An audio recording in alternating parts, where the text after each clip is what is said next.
5 News This Morning starts now.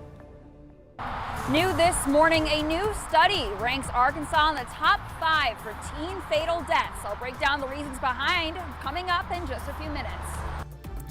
And today is going to be the start of a very hot extended stretch of weather just in time for the mid-peak of summer. We'll talk about that further coming up. And an update to RDOT's plans to complete the I49 expansion in the River Valley. How the first step will be a small piece of a much bigger project. And a live look outside in Fort Smith. Good morning to you there. Time now is 6:30. Thank you for joining us right here on 5 News this morning, as well as on 5+. Happy Wednesday, everybody. If you're leaving the door today, if you're getting outside, going to work, maybe put some extra ice in that water bottle. maybe get you in a portable fan, maybe. Yes. Good morning. Yeah, it's just muggy. Unfortunately, you might want to be careful though, the one that spits water, because you're just going to add more humidity. Oh, you'll be like a frizzy hair out to here. I was going to say, it's almost like yesterday you felt like you could swim in that humidity. Unfortunately, it's going to be more of the same today. Sorry, guys. Okay. And we'll go to an area in Ozark where it's usually one of the hotter spots of the region, that river, not necessarily helping with that humidity, but a gorgeous shot there as we're kicking off our Wednesday. Again, temperatures right now are in the mid-70s because the dew points are in the low to mid-70s. Again, that temperature can't go below the dew point, so wherever that is, that's kind of the baseline for the temperatures overnight. Now, right now we are seeing a little bit more cloud cover in the River Valley compared to northwest Arkansas. You're seeing that kind of green pop up. That looks like just feedback on the radar. Not really seeing any rainfall out there right now. If we do see anything, it'll be very stray at best. As we go through the next couple of hours here in northwest Arkansas, we'll be waking up with some sunshine. I do think we'll see clouds build back in during the afternoon. A little bit more of that thin cloud cover combined with those kind of puffy cumulus clouds. Night temperatures will be in the low 90s. For the River Valley, temperatures in the mid to well, not upper 90s, but mid 90s, low to mid 90s, I should say. I think we'll see that sun eventually come out and then see those clouds build back in during the afternoon.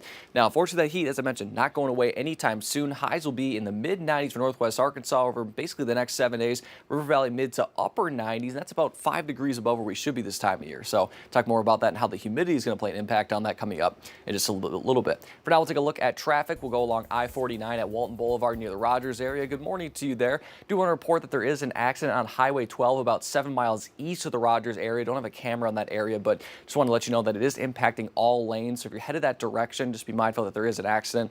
Make sure to bring you any updates on that throughout the morning show, on air and online. Jacob and Joe. Thank you, Danny. Well, new this morning, a study just coming out ranks Arkansas as 5th in the nation for teen driver deaths. Traffic crashes are listed as the leading killer of teens in the state. 5 News reporter Emily Moss joins us live in Springdale with how state officials are reacting. Good morning, Emily. Good morning, Joe and Jacob. I spoke with the Arkansas Department of Transportation and Arkansas State Police with this study, and unfortunately both say they weren't surprised by the results, but they are working to try to reduce those deaths, including a new program that's launching in just a few weeks. For this next school year, the Arkansas Department of Transportation is launching the Street Smart program in grades 6 through 8 across the state. Arkansas State Police tells me the leading cause for the tragic crashes are distracted driving and speeding, which are both main parts of the curriculum for the program. Dave Parker with the DOT says by starting safe road education early, new drivers will be prepared for the roads by the time they get their licenses. The goal is to teach them how to be better passengers, better pedestrians, safer, so that when they do get behind the wheel in 8th grade, you know, a lot of those kids are already looking at getting their permit. But by the time they do reach that age of 16 in Arkansas, they are safety minded.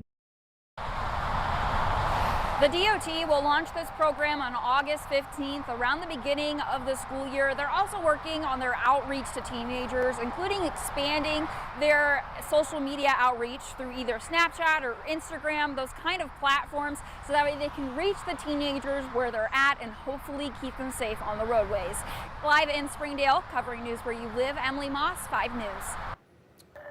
Well, thanks, Emily. Now to the debate over the future of recycling in Fayetteville. Yeah, the council has voted to table a proposal to switch to a cart-based system and plans to revisit the issue next month. For years, Fateville has asked people to use green bins to sort the recycling at the curb. The city's environmental director says a cart-based system would be less expensive to operate and easier for apartments and businesses to use. He also says the current curbside system is tough on workers. We have a lot of shoulder injuries, we have a lot of slips, trips, falls, ankle sprains. We've had a number of heat stress incidences working out in the summertime heat. In the second quarter of next Not everyone, though, supports the switch. Some residents say the single-stream recycling would create more waste, not less. The council will revisit the proposal August 5th, and if approved then, the new system could be in place by next year. Fayetteville City Council also approved $450,000 in funding for projects to help the city better address homelessness. It passed unanimously. City staff will present proposals to the use of money, which comes from the city's general budget. And continuing coverage this morning, newly released documents identify the 2 state corrections officers who were fired after Grant Hardin escaped from a North Arkansas prison in May. Justin DeValle was a food preparation supervisor, and William Walker was a Department of Corrections corporal. They say DeValle admitted to allowing Hardin to clean the back dock unsupervised, a violation of policy he had repeated during prior shifts, even after being warned. Reports show William Walker saw Hardin alone on the dock but failed to report it. He later let him out, mistaking him for a guard, and opened both security gates without checking ID, allowing him to walk out of the prison. They were both officially let go on June 11th.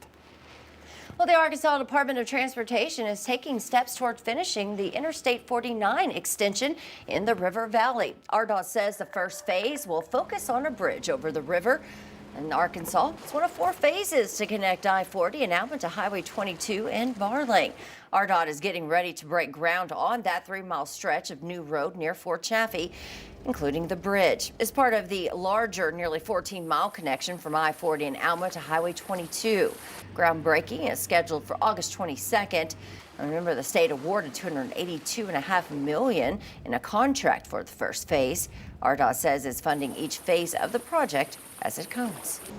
We're just focused on getting this first phase of that I-49 extension complete. We are the only missing link from Louisiana up to the Canadian border, and it's a high priority for us to complete the link in Arkansas. Once that connection is complete, it will fill a major gap there in the interstate, but it's still just a fraction of the more than 160 miles needed actually to connect Greenwood to Texarkana. RDOT says while that's the end goal, there's still no timeline or budget for the whole thing. Well, making national headlines, Russia announced it has rejected President Trump's latest push for a peace deal to end the war in Ukraine. Russian officials called the president's ultimatum to agree to end the war within 7 weeks or face economic consequences unacceptable, and insisted the invasion of Ukraine will continue until Russia's goals are achieved. The president has pledged secondary sanctions targeting Moscow if no agreement is made. Now to an investigation in California. An American Idol executive and her husband were found shot to death inside their Los Angeles home on Monday. This morning, a 22-year-old man is in custody, accused of killing the 70-year-old couple. Police say Robin Kay and Thomas DeLuca, after a call from a friend who hadn't heard from them in several days. It wasn't the first time police were called to the house. They came last Thursday when a neighbor reported someone creeping around the property. My renter saw somebody hopping the fence, but that was back on Thursday. She called 911, but we didn't hear anything since then. LAPD now says surveillance footage shows the suspect, 22-year-old Raymond Boudrian, went into the house that day through an unlocked door. Kay and DeLuca were shot multiple times. Investigators say the victim's home was not ransacked, so the motive is unclear. And also in California, a husband and a wife are under arrest and charged with child endangerment. This after police say they found their home packed with 21 surrogate children. Arcadia police say they took 15 kids from the home into protective custody. They say security video inside the home of Sylvia Hong and Gujan Wan Shan showed their nanny violently shaking and hitting a baby. Police say security video also showed other nannies abusing the children. Neighbors say they were shocked when they learned about all the kids who lived inside of this 10,000 square foot home. We came out here to see what we can do to help. And we hope all the babies are okay. The couple was charged with felony child endangerment and neglect. It's unclear if they'll face any more charges related to their agreements with the surrogate mothers. And this morning, an update on a man from Arkansas accused of abducting a pregnant teen in Wisconsin. Gary Day from Lonoke County appeared in a Wisconsin courtroom on Tuesday. He's accused of abducting Sophia Franklin in Beaver Dam, sparking nationwide Amber Alerts. Day is pleading not guilty to 4 different felony charges, 2 counts of child abduction and 2 counts of child enticement. The search for Franklin began early February. According to police, the two were found in April in Omaha, Nebraska. The 40-year-old is being held on a $2 million bond.